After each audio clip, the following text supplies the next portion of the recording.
काय घडलं, महाकुंभाच्या ठिकाणचं पाणी कसं होतं याचाही अनुभव घेतलेला आहे. नाशिकमध्ये तर फार सुरुवातीपासून तुम्ही आहात.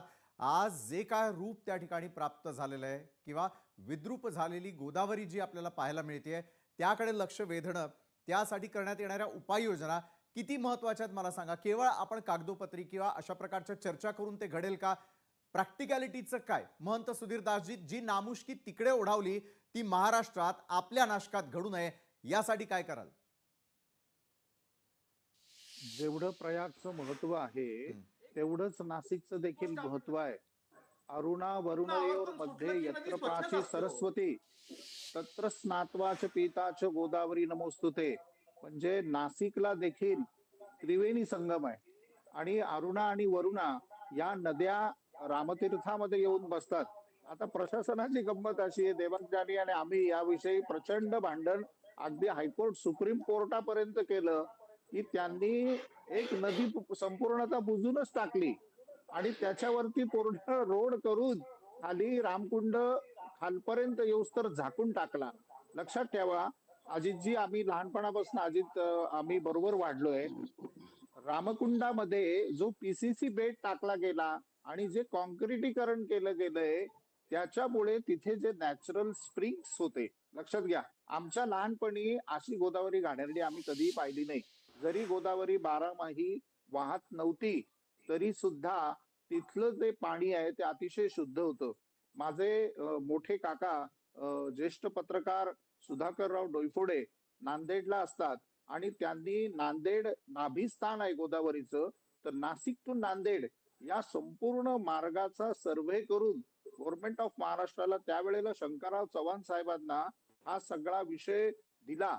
त्याचप्रमाणे अशोकराव चव्हाण ज्या वेळेला मुख्यमंत्री झाले त्यावेळेलाही काकांनी त्याचा पाठपुरावा केला. माझे सख्खे मावस काका इतकं त्यांनी म्हणजे गोदावरी करता एफर्ट्स घेतले जसं देवांगजी आमचे घेत आहेत. परंतु 260 कोटी रुपयाचा भूमिगत गटार योजनेचा भ्रष्टाचार झाला आणि म्हणजे आज जे आता अविनाश सर म्हणाले की त्या चोपडा लॉन्चच्या तिथे मी तिथेच मागेच राहिला आहे. हां, हां. माझ्या घराच्या पासून जाणारं सांडपाणी सुद्धा सरळ त्या आसाराम बापू पुलाच्या तिथे गोदावरी मध्ये मी मॉर्निंग वॉकला जात असताना अनेक वेळेला अनेक अधिकाऱ्यांना याविषयी सांगितलं, अहो पाणी सरळ गोदावरीमध्ये येतंय. तर अशा पद्धतीने आपण त्रिवेणी, लक्षात घ्या, अरुणा वरुणा यत्रयोर मध्ये यत्र पाची सरस्वती, तर ह्या दोन्ही नद्या, सरस्वती नावाची नदी प्रत्यक्ष नाशिकला आहे ना, हं. बालाजी मंदिराच्या तिथे सरस्वती नदी येते, त्याला नाला करून टाकलाय अक्षरशः. त्याचप्रमाणे अरुणा आणि वरुणा ह्या दोन्ही रामतीर्थामध्ये येतात, त्यांचे सुद्धा मूळ प्रवाह हे बुजले गेलेत. तर मला असं वाटतं की या संदर्भात आम्ही मुख्यमंत्री महोदयांशी पण अनेकदा संपर्क केला, गिरीश महाजनांना सांगितलं, दादा भुसे साहेबांना सांगितलं, आमचे सर्व स्थानिक आमदार या नद्यांचं पुनर्जीवन करा. राजेंद्रजी आपले खूप मोठे जलतज्ञ आहे, ज्यांनी संपूर्ण राजस्थानमध्ये नद्या वाचवल्या, तिथल्या पात्रांचं देखील त्यांनी संरक्षण केलं.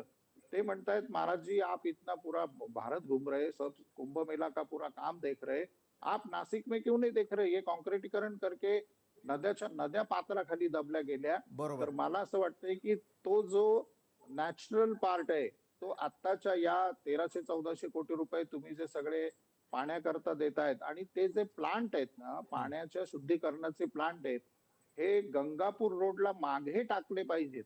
हं. म्हणजे साधारणतः सोमेश्वर मंदिराच्या मागे एक प्लांट टाकून ते पाणी बारामाही रामतीर्थामध्ये कसं येईल आणि भाविकांना कसं शुद्ध पाणी मिळेल याच्याकरता नाहीतर एक सेपरेट बरोबर आहे. पाईपलाईन अगदी त्या मुळावरती रामतीर्थामध्ये आपण त्या सोडाल. ठिकाणी बोट आणि ठेवलेलं आहे आणि याचं उत्तर मुख्य आपल्याला सगळ्यांना मा- शोधावंच मा- लागणार मी आहे. एक मात्र एक एक एक हां, मी एक सेकंद घेतो. बोला. आणि हा जो रिपोर्ट, खोटा रिपोर्ट बनवलाय, हं. त्यांनी त्या रामतीर्थामध्ये असलेलं गोमुख आहे, त्या गोमुखातनं जे पाणी येतं ना ते अतिशय शुद्ध पाणी असतं. हं. त्याच्यातनं बाटली भरून रिपोर्ट घेतला असेल असं मला वाटतंय.